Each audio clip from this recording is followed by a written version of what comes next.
Hi, this is Stephanie Courtney at The Learning Project. Welcome to our podcast. I would like to introduce you to our segment called Art and Teaching Diversity.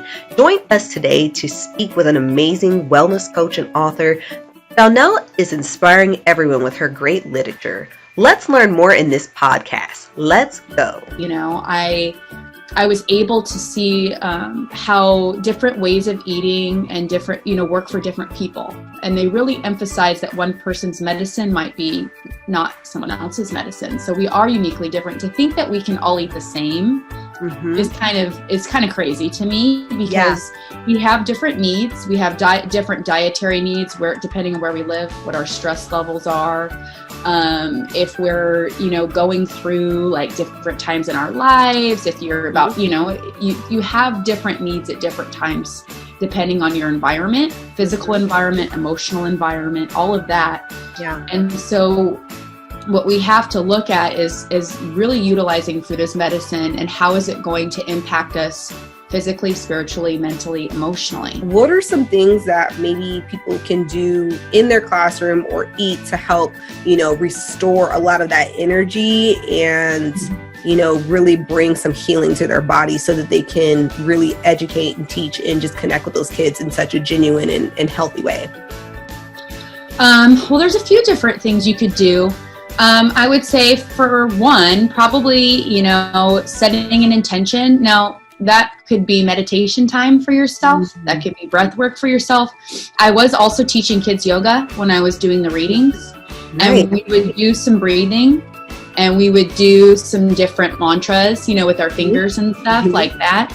And that in itself is something that can reset. So even if you're feeling exhausted and you're feeling drained, giving yourself that time to reset and to be present doesn't cost any money. It's just time and intention. So that's something that they could either do before class or with their class. I would say, it's just, there's a lot of different components of what's running through my mind right now,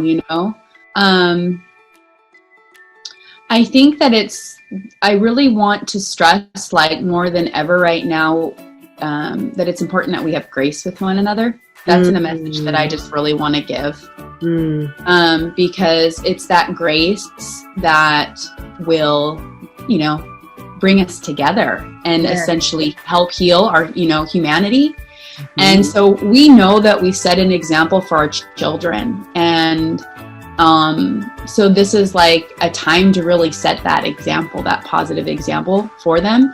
And what people don't get is this applies to everything. So when people don't understand that their children are struggling with food, it's like, well, how your parents ate is going to reflect on how you eat, and how you eat is going to reflect on how your children eat and what their relationship to food. So that applies to everything. So if there's a lot of, historical trauma, intergenerational trauma, that continues to get passed down too. So we really are we set the example for those future generations. And I want to point out to also have grace for ourselves. So important as well with each other. Yeah. I think that's so important right now, is to have grace. Everybody wants to feel seen and heard. And so being able to hold space for one another, I think is really important.